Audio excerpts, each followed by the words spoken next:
Hello बच्चों, आप सभी का हमारे YouTube चैनल SSR विद्या पर स्वागत है।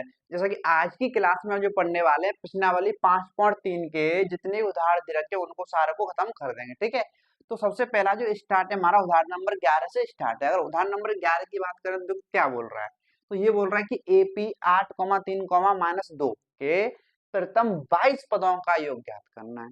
ठीक है भाई, यानी कि जो AP दे रखी है इसके 22 पदों का योग ज्ञात करना है, यानी कि यहाँ पे जो 22वां पद तो दे नहीं रखा है, यानी कि अंतिम पद हमें नहीं दे रखा है। जब अंतिम पद नहीं देता है तो कौन सा लगेगा योग वाला फॉर्मूला, एस एन बराबर एन बट्टे दो कोष्टक में 2a plus N minus 1d, ये वाला लगेगा। जब हमें अंतिम पद नहीं पता है, यानी कि 22 पदों तक पूछ रहा है और 22 पद हमें पता ही नहीं है। ठीक है, तो आओ लगा देते हैं। तो एन का मान तो यहाँ पे हो गया 22, क्योंकि पदों की संख्या कितनी है भाई, 22 है। ठीक है, और ए कितना है, 8 है, और डी आसानी से आप बता सकते हो। और डी यहाँ पे जो आएगा, पद लिया मैंने 3, तो इसका पिछला पद जब माइनस करोगे तो डी आएगा माइनस के 5। समझे कि नहीं समझे, बस इसमें पुट कर दो। तो एस एन बराबर एन का मान कितना है 22/2, क्वेश्चन में 2a का मान कितना है 8, यानी कि पहला पद 8 हो गया। एन का मान है 22 माइनस 1, डी का मान क्या है माइनस के 5। ठीक है, तो ये आएगा 2 से गया कितनी बार, 11 बार, और ये हो गया 8 दूनी 16, और ये अंदर बचा 21 इंटू माइनस के 5। ओके, तो आएगा 11, 16, 21 और 5 का गुणा कर लो, 5 5 दूनी 10, कितना आ गया 105 माइनस के। अब यहाँ पे देखो तो 11 1 से 5 में से 16 जाएगा तो इंटू कितना बचेगा माइनस का, तो 15 में से 6 गया 9, और 9 में से 1 गया 8, 89 बचा। बस इसका मल्टीप्लाई कर लो, तो ये आएगा माइनस के 9, 8 17 के साथ 1 हासिल, और 8 1 9, यानी कि 979 इसका क्या आ जाएगा, आंसर आ जाएगा। ठीक है, इतना आ जाएगा, माइनस के 979 हमारा आंसर आ जाएगा। तो ये आ गया हमारा एपी के प्रथम 22 पदों का योग। ठीक है, तो इस तरीके से हमें क्या करना है, ज्ञात करना है। कोई दिक्कत वाली बात नहीं है, तो बहुत ही आसान क्वेश्चन था। ठीक है, तो अब चलते हैं उदाहरण नंबर 12 की तरफ। ठीक है, अब जो हम देखने वाले हैं वो देखने वाले हैं उदाहरण नंबर 12। अगर उदाहरण नंबर 12 की बात करें तो क्या बोल रहा है, आओ देखते हैं। बोल रहा है कि यदि किसी एपी के प्रथम 14 पदों का योग 1050 है, 1050 है, यानी कि 14 पदों का योग कितना है, एस 14 बराबर दे रखा है 1050। ठीक है, तथा इसका प्रथम पद यानी कि ए कितना है 10, तो 20वां पद ज्ञात कीजिए, यानी कि ए 20 हमें ज्ञात करना है। ठीक है, आओ करते हैं। अब यहाँ पे 14 पदों का योग दे रखा है, अंतिम पद हमें नहीं पता, यानी कि 14वां पद नहीं पता है, तो कौन सा फॉर्मूला लगेगा हमारा, एस एन बराबर एन बट्टे तो कोष्टक में 2a plus N minus 1d वाला लगेगा। ठीक है, बस इसमें वैल्यू पुट करो। योग कितने पदों तक योग दे रखा है, 14 पदों तक, तो एन का मान कितना आएगा यहाँ पे 14, तो रखेंगे एस 14 बराबर 14/2 कोष्टक में 2a का मान तो हमें पता है 10, प्लस एन का मान कितना 14 माइनस के डी नहीं हमें पता, डी नहीं पता। ठीक है, तो 2 से, अब देखो यहाँ पे एस 14 का मान आपको पता है 1050, यहाँ पे रख दो। अब 2 से कितनी बार गया 7 बार, अंदर हो गया 10 दूनी 20, प्लस 14 में से 1 गया 13 डी, ये आ गया 13 डी। अब देखो यहाँ पे 7 से 1 कट रहा है, कितनी बार 7 एकम 7 सतपथ 35 150 बार, और इधर क्या बचा 20 प्लस 13 डी। ठीक है, अब 150 इधर आके माइनस के 20 हो जाएगा, तो क्या बचेगा 13 डी। अब 150 में से 20 गया तो 130 बराबर 13 डी। अब 13 से 130 कटेगा तो डी बराबर कितना आएगा 10, यानी कि डी यानी कि सारवंतर आ गया हमारा 10। ठीक है, पहला पद और सारवंतर जब पता होता है तो आप दुनिया का कोई सा भी पद बता सकते हो। ठीक है, अब उसने पूछा है 20वां पद, कौन सा पूछा है 20वां पद, यानी कि nवें पद का जब आप फॉर्मूला लगाओगे, ये है हमारा, और पूछ रहा है 20वां पद, तो n का मान कितना हो गया 20, तो a का मान हमें पता है, a यानी कि पहला पद कितना है 10, प्लस n का मान कितना है 20 माइनस 1, d का मान कितना है बताओ 10, यही तो है ना। तो a 20 बराबर 10 हो, प्लस हो 20 में से 1 गया कितना आ गया 19 इंटू 10, तो ये a 20 जो आएगा 10 प्लस 19 इंटू 10 करोगे तो कितना आ गया 190, तो a 20 बराबर 190 10 कितना आ गया 200, तो 20वां पद जो आएगा कितना आएगा 200 आएगा। समझे कि नहीं समझे, तो इस तरीके से इस क्वेश्चन को हल करना है, ज्यादा कठिन क्वेश्चन है भी नहीं, आसान क्वेश्चन है। ठीक है, तो अब हम चलते हैं क्वेश्चन नंबर उदाहरण नंबर 13 की तरफ। ठीक है, अब आपके सामने दे रखा है उदाहरण नंबर 13। अगर उदाहरण नंबर 13 की बात करें तो देखिए बोल क्या रहा है, बोल रहा है कि एपी 24, 21, 18 के कितने पद लिए जाएं ताकि उनका योग 78 हो। ठीक है, आओ बात कर लेते हैं। ठीक है, तो देखो यहाँ पे अगर इसको अगर सॉल्व करें तो यहाँ पे हमें दे रखा है योग कितना 78 दे रखा है। हमें यहाँ पे नहीं पता कितने पदों का योग है हमें, यानी कि n पदों का योग है। ठीक है, यानी कि जो है योग है n पदों का योग है ये। ठीक है, इतनी सी बात क्लियर है, n पदों का योग है। और यहाँ पे ना ही हमें अंतिम पद पता है ना ही कुछ पता है, तो अंतिम पद नहीं पता होता है तो कौन सा लगता है, एस एन बराबर n/2 कोष्टक में 2a प्लस n माइनस के 1d, ये लगेगा। ठीक है, एस एन यानी कि n पदों का योग दे रखा है 78, n का मान नहीं पता, और 2a का मान कितना है बताओ 24, पहला पद है 24 प्लस n का मान नहीं पता d, और d निकाल लो। d यहाँ से जो आएगा, मैंने पद लिया 21, इसमें से इसका पिछला पद 24 घटाया तो d का मान आ गया -3। ठीक है, तो आ गया -3। तो यहाँ पे देखो तो दो इधर बट्टे भाग में है, क्यों ना इसको 78 में गुणा कर दिया जाए, तो इधर बचेगा n कोष्टक में ये हो जाएगा 24 48, और ये -3 का गुणा करो तो ये हो जाएगा -3n और हो जाएगा +3। ठीक है, अब 78 और 2 का गुणा और कर लो, क्या दिक्कत है, 8 दून 16, 7 दून 14, 15, 156 आ गया। इसका अंदर गुणा करोगे, पहले अंदर सॉल्व कर लो, तो 48 और 3 कितना हो जाएगा बताओ 51, और ये -3n है, ये आ जाएगा। तो 156 बराबर n का इसके अंदर मल्टीप्लाई कर दो तो हो जाएगा 51n - 3n स्क्वायर हो जाएगा। ठीक है, अब इन सभी को इधर ले आओ, तो जब इधर लेके आओगे तो बनेगा द्विघात समीकरण, तो 3n स्क्वायर हो गया प्लस का माइनस के 51n हो गया, और ये हो गया प्लस का 156 बराबर 0। अब यहाँ पे देखो ये भी 3 से कट रहा है, ये भी 3 से कट रहा है, ये भी 3 से कट रहा है, क्यों 3 कॉमन ले लिया जाए। अब जब यहाँ से आप 3 कॉमन लोगे तो 3 जैसे ही कॉमन लोगे तो यहाँ पे बचेगा n स्क्वायर, माइनस के 51 में से 3 आ गया, तो 51 में से जो 3 आएगा कितना बचेगा बताओ 17n, और ये बचेगा प्लस 156 में से 3 आएगा तो 5 15 और 3 दून 6 बराबर 0 है। अब 3 गुणा का इधर भाग में आ जाएगा तो 0 हो जाना है उसको, तो माइनस के 17n प्लस 52 बराबर के 0 ये बचेगा। अब 52 बचा, क्योंकि द्विघात समीकरण है तो तोड़ेंगे 52 को। अब 52 को ऐसी दो संख्याओं में तोड़ना है, गुणा करके 52 जोड़ के 17। अब 13 चौक कितने होते हैं 52, 13 और 4 कितने होते हैं 17। ठीक है, तो लिखेंगे यहाँ पे n स्क्वायर माइनस के 13n है ना, और माइनस के 4n प्लस के 54 बराबर के 0। ठीक है, अब यहाँ से n कॉमन लोगे तो आएगा n माइनस के 13, और यहाँ से माइनस के 4 कॉमन लोगे तो n माइनस के 13 बराबर 0। अब यहाँ से भी क्या करेंगे हम, n माइनस 13 आ जाएगा कॉमन, यहाँ पे बचेगा n माइनस के 4 बराबर के 0। तो यहाँ पे जो n माइनस 13 है बराबर में 0 आएगा, यहाँ पे n माइनस 4 है बराबर 0 आएगा, तो यहाँ से n का मान जो आएगा 13 आएगा। ठीक है, और यहाँ से जो n का मान आएगा वो 4 आएगा। ठीक है, तो यहाँ पे n के दो मान आ रहे हैं 13 और 4। ठीक है, तो यहाँ पे जो 78 है वो 13 पदों का भी योग होगा और 78 4 पदों का भी योग होगा। ठीक है, तो यहाँ पे ये दोनों ही मान होंगे 13 और 14। ठीक है, तो इसका जो आंसर है 13 और 14 पदों का योग 78 होगा। यानी कि क्या होगा, क्योंकि ये एपी जो है सारवंतर नेगेटिव है, आगे नेगेटिव नंबर आएंगे और आपस में कट कुटा के 13 नंबर तक जो आएगा योग 78 ही आ जाएगा, और 4 पद का निकालोगे वो भी 78 ही आएगा। क्यों 13 पदों का योग 78 क्यों आएगा, क्यों आगे जो नेगेटिव नंबर होंगे प्लस वाले नेगेटिव वाले कट जाएंगे, 0 हो जाएंगे कुछ, इसलिए आएगा। ठीक है, समझे कि नहीं समझे। तो अब हम चलते हैं उदाहरण नंबर 14 की तरफ। ठीक है, आपके सामने जो दे रखा है उदाहरण नंबर 14। ठीक है, उदाहरण नंबर 14 की अगर बात करें तो बोल क्या रहा है ये समझिए। उदाहरण नंबर 14 बोल रहा है कि निम्नलिखित का योग ज्ञात कीजिए। आओ किन किन का, पहला जो दे रखा है इसमें प्रथम एक या धन पूर्णांकों का, सेकंड दे रखा है प्रथम n धन पूर्णांकों का। ठीक है, सबसे पहली बात समझिए पूर्णांक होते क्या है। तो पूर्णांक जो होते हैं आपको पता है, पूर्णांक जो होते हैं ये वाले होते हैं। पूर्णांक जो है जिनमें पूर्ण संख्याओं में ऋणात्मक संख्याओं को शामिल कर लिया जाए तो वो क्या कहलाते हैं, पूर्णांक कहलाते हैं। तो यहाँ से यहाँ तक तो लेके ये ऋणात्मक, यानी कि ऋणात्मक पूर्णांक होते हैं, ये होते हैं ऋणात्मक।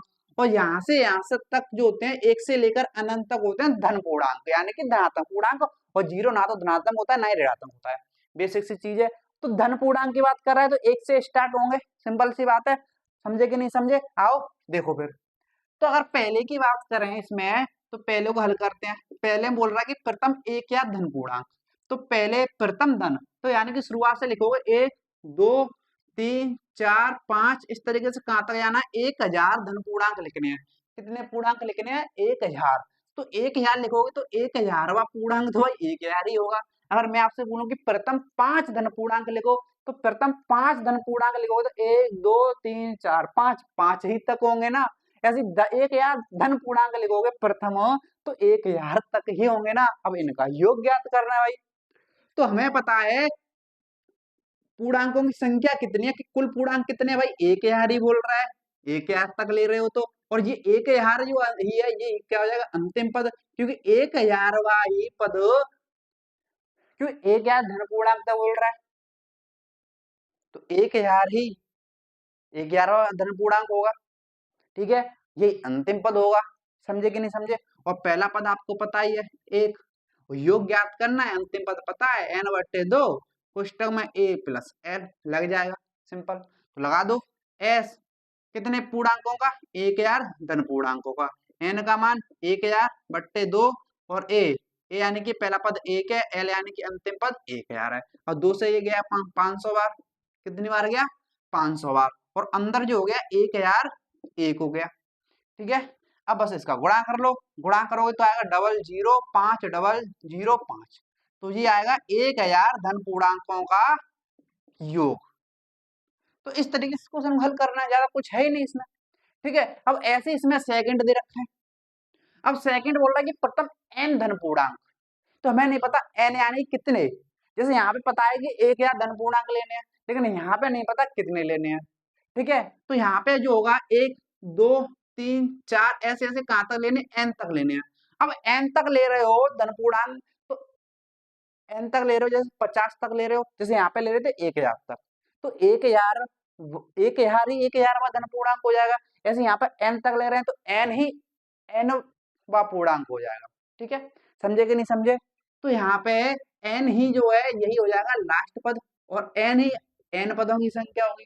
ठीक है, और a पहला पद 1 है बस, और ये अंतिम पद पता है, तो Sn बराबर n/2 a प्लस l वाला फॉर्मूला लगा देंगे। तो आएगा जी n का मान n ही है, बट्टे 2, a का मान 1 है, और l का मान क्या है, n है। इतनी सी बात क्लियर है कि नहीं क्लियर है। तो बस यही जो फॉर्मूला बना है यहाँ पे, n इंटू 1 प्लस n/2, तो इसको बस इतना ही रहने दो, ये एक बन गया नया फॉर्मूला। यानी कि प्रथम धन पूर्णांकों का योग जो निकलता है n कोष्टक में 1 प्लस n या n प्लस 1/2, इसको ऐसे भी लिखा मिलेगा आपको, Sn बराबर n इंटू n प्लस 1/2, आपको कहीं कहीं ये भी मिल सकता है। ठीक है, तो इस तरीके से अब इतना ही हल करना है इसको, तो ये योग आएगा, ये आएगा। समझे कि नहीं समझे। तो इस तरीके से इस क्वेश्चन को हल करना है, इसमें ज्यादा कुछ है भी नहीं, आज तक इसमें कोई डाउट नहीं होगा। तो अब हम चलते हैं उदाहरण नंबर 15 की तरफ। ठीक है, आपके सामने दे रखा है उदाहरण नंबर 15। ठीक है, अगर उदाहरण नंबर 15 की बात करें तो बोल क्या रहा है, देखिए। तो बोल रहा है कि संख्याओं की उस सूची के प्रथम 24 पदों का योग ज्ञात कीजिए जिसका nवां पद an बराबर 3 + 2n से दिया है। यानी कि 24 पदों का योग पूछ रहा है, तो हमें पदों की संख्या पता चलेगी कितनी, 24 है, n का मान 24 पता चलेगा। ठीक है, अब यहाँ पे हमें nवां पद दे रखा है, कितना दे रखा है ep का, इसका 3 + 2n दे रखा है। अब nवां पद दे रखा है, तो आप n की वैल्यू अगर 1 रखोगे तो आपको जो मिलेगा a1 यानी कि पहला पद मिलेगा। यहाँ पर मिलेगा कि नहीं मिलेगा, बताओ। 2 एकम 2, 2 3 5। ठीक है, तो इसी तरीके से आप अगर n का मान 2 रखोगे तो आपको a2 यानी कि दूसरा पद मिल जाएगा। तो 3 + 2 × 2, 2 4 3 7। ठीक है, तो इसी तरीके से हमें पद मिलते जाएंगे, और 24 पदों तक का योग पूछा है, तो क्यों ना 24वां पद ही निकाल लें, क्योंकि 24वां पद ही तो अंतिम पद होगा, क्योंकि वहीं तक तो योग पूछ रहा है। तो n का मान रखो 24, तो 24वां पद जो आएगा 3 + 2 × 24, इसका कर लो, 3 + 8 4 48, तो ए 24 यानी कि जो 24वां पद आ रहा है 48 3 51। ठीक है, कितना आ रहा है, 51 आ रहा है। अब जो 24वां पद है यही तो अंतिम पद होगा भाई, क्यों यहीं तक तो योग पूछ रहा है 24वें पद तक। ठीक है, 24 पदों का योग पूछ रहा है, तो यही हो जाएगा हमारा अंतिम पद। जब अंतिम पद पता होता है तो Sn बराबर n/2 a प्लस l वाला फॉर्मूला लगेगा, और n का मान कितना 24, क्योंकि 24 पद तक का योग पूछ रहा है, ए यानी कि पहला पद कितना आया है, 5 आया है, और प्लस अंतिम पद यानी कितना आया है, 51 आया है भाई बताओ। तो देखो एस 24 बराबर 2 से कितनी बार गया है, 12 बार, इंटू 51 और 5 हो गया है 56। जब इसका इसमें गुणा करोगे तो 12 छिक्के 72 की 2 7 हासिल, 12 पंजे 60 और 60 और 7 हो गया 67, तो 672। तो योग कितना आ रहा है बताओ, 672। तो 24 पदों का योग जो आएगा इसका एपी का कितना आएगा, 672। तो इस तरीके से हम क्वेश्चन को हल कर सकते हैं, ठीक है। तो अब हम चलते हैं उदाहरण नंबर 16 की तरफ। तो ये आपके सामने दे रखा है प्रश्नावली 5.3 का उदाहरण नंबर 16, ठीक है। तो ये उदाहरण जो है इस प्रश्नावली का आखिरी उदाहरण है, इसके साथ हमारा चैप्टर हो जाएगा फिनिश, ठीक है। तो देखिए, तो बोल क्या रहा है कि टीवी सेटों का निर्माता तीसरे वर्ष में 600 टीवी तथा 7वें वर्ष में 700 टीवी सेटों का उत्पादन करता है, ठीक है। यह मानते हुए कि प्रत्येक वर्ष उत्पादन में एक समान रूप से निश्चित संख्या में वृद्धि होती है, ओके। तो ज्ञात कीजिए, पहला सवाल दे रखा है प्रथम वर्ष में उत्पादन, ओके, पहला पद यानी कि 10वें वर्ष में उत्पादन यानी कि 10वां पद, प्रथम 7 वर्षों में कुल उत्पादन यानी कि प्रथम 7 पदों का कुल योग, ये पूछा है बस। देखो, तो इसने यहाँ पे तीसरे वर्ष में 600 टीवी है, टीवी सेटों का निर्माता तीसरे वर्ष में 600 टीवी, यानी कि जो तीसरा पद है यहाँ पे जो वो दे रखा है 600, ध्यान से समझना, ठीक है। और यहाँ पे n का मान 3 हो गया, अगर ए एन वाला फॉर्मूला लगाओगे तो a plus N minus 1d, यही तो लगेगा, ठीक है। तो यहाँ पे ए एन का मान अगर 3 है 600 के लिए, यानी कि 600 तीसरा पद है, तो यहाँ पे रखोगे तो a3, a नहीं पता है, तो n का मान 3 माइनस 1d, तो a3 पता है कितना है 600, बराबर a 3 में से 1 गया 2d बचा, तो a प्लस 2d, इसको ऐसे पलट के भी तो आप लिख सकते हो, तो ये बन जाएगा हमारा समीकरण नंबर 1, ठीक है। तो इसी प्रकार से हमारा एक और समीकरण बनेगा, 7वें वर्ष में 700 टीवी सेटों का उत्पादन करता है, यानी कि 7वां पद जो हमें दे रखा है कितना 700, ठीक है। समझे कि नहीं समझे, आओ बात करें। तो 7वें पद के लिए ऐसे लगाओगे जब, तो क्या आएगा हमारा a7 आएगा, बराबर a प्लस n का मान 7 आएगा माइनस 1d, a7 कितना है 700, बराबर a का मान नहीं पता, ये आ गया 6d, इसको भी आप पलट के लिख दो, ठीक है। तो ये आ गया मेरा दूसरा पद, ठीक है। ये आ गया पहला पद, या सॉरी पहला समीकरण, ये आ गया दूसरा समीकरण। अब इन दोनों समीकरणों को क्या कर दो, विलोपन विधि से घटा दो, यानी कि समीकरण 1 में से आप माइनस कर दो समीकरण 2 को, ठीक है। तो समीकरण 1 में से यानी कि a प्लस 2d बराबर 600 में से जब आप माइनस करोगे समीकरण 2 a प्लस 6d बराबर 700 को, जब समीकरणों को घटाते हैं तो चिन्ह तो बदलने पड़ेंगे, तो a से a गया, तो यहाँ पे जो बचेगा माइनस के 4d और माइनस के 100, माइनस से माइनस कैंसिल हो जाएगा, तो यहाँ पे जो d का मान आएगा 4d बराबर 100 है, तो d का मान आएगा 100, 4 गुणा का आ गया भाग में, 4 से गया 25 बार, तो d का मान आ गया 25, ठीक है। तो निश्चित संख्या में वृद्धि कितनी की हो रही है 25 की। अब उसने बोला है प्रथम वर्ष में उत्पादन यानी कि पहला पद, क्यों ना d का मान समीकरण 1 में रख दिया जाए, तो d का मान समीकरण 1 में रख दो, समीकरण 1 क्या है बताओ, a प्लस 2d बराबर 600, अब a प्लस 2d का मान कितना 25 बराबर 600, तो a प्लस 25 पंजे सॉरी 25 दूनी कितना हो गया 50 बराबर 600, तो a 50 उधर जाके हो जाएगा माइनस, तो a बराबर 550, a यानी कि पहला पद, और पहला पद ही प्रथम वर्ष में उत्पादन होगा, वो आ गया 550, ठीक है। तो पहले का आंसर आ गया। अब आ जाओ सेकंड पे, तो उसने बोला कि 10वें वर्ष में उत्पादन यानी कि 10वां पद। अब आप कोई भी पद बता सकते हो अगर आपको सारवंतर और पहला पद पता है, तो 10वें पद के लिए यानी कि जो हो जाएगा 10वें वर्ष का 10वां पद, ठीक है। तो निकालोगे तो क्या आएगा बताओ, 10वें का पद निकालोगे तो a प्लस एन, एन का मान कितना हो जाएगा 10 माइनस 1d, यही तो होगा 10वां पद, तो यहाँ पे रखो, तो a 10 बराबर a का मान कितना आया है 550 प्लस 10 में से 1 गया 9 इंटू डी का मान कितना है बताओ 25, ठीक है। तो a 10 बराबर 550 प्लस 9 पंजे 45, ठीक है, 9 दिन 18 4 22 यानी कि 225 आएगा, तो a 10 बराबर 500, 200, 700, 700 और 50, 75, 775 हो जाएगा हमारा आंसर। तो 10वां पद जो आएगा कितना आएगा, 775 आएगा। तो इस तरीके से हमारा जो आंसर आ गया दूसरे का। अब 7 पदों में कुल उत्पादन भी पूछा है 7 वर्षों में, तो वो भी ज्ञात कर लेंगे भाई। अब 7वें वर्षों में यानी कि 7वें पद तक का पूछ रहा है योग, कुल योग। अब 7वां पद हमें नहीं पता।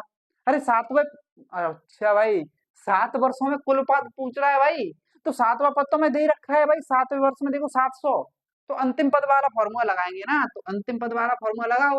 तो एस एन बराबर एन बट्टे 2 ए प्लस एल वाला लगाओ। तो एन 7वें वर्षों में यानी कि एन का मान 7 बट्टे 2 ए यानी कि पहला पद कितना आ रहा है 550 और अंतिम पद एल यानी कि कितना है 700, क्योंकि 7 वर्षों तक पूछ रहा है, तो ये हो जाएगा 700। तो एस 7 बराबर 7 बट्टे 2 इंटू में 700, 500, 1250, ठीक है। अब ये किससे कट जाएगा, तो एस 7 बराबर 7 इंटू कितनी बार कटेगा, 6 बार और 625 बार। कितनी बार, 625 बार। दिखाई दे रहा है कि नहीं दे रहा है बताओ। हाँ दिखाई दे रहा है। खैर तो ये कट गया 625 बार, बस 7 का इसमें क्या करना है, गुणा और करना है, ठीक है। तो गुणा करो, तो 7 35 की 5, 3 हासिल, 7 दूनी 14, 14 3 17 की 7, 1 हासिल और 7 के 42, 1 43। तो जो आएगा 7 पदों तक का योग कितना आएगा, 4375 आएगा, ठीक है। तो इस तरीके से जो है इस सवाल को हमें हल करना है, ज्यादा कठिन क्वेश्चन है नहीं, लेकिन बहुत सारी चीजें दे रखी हैं अलग अलग याद करने को, ठीक है। तो इसके साथ जो है हमारा चैप्टर होता है 5वां खत्म पूरी तरीके से, ठीक है। तो अब हम जो स्टार्ट करेंगे अगला चैप्टर यानी कि त्रिभुज, अगली क्लास में, ठीक है। तो आज की क्लास को यहीं पर रखते हैं। अगर आपको आज की क्लास पसंद आई तो लाइक कर देना, दोस्तों शेयर भी कर देना और चैनल को सब्सक्राइब भी कर देना, ठीक है। तो चलिए मिलते हैं अगली क्लास में, आज के लिए इतना ही, धन्यवाद।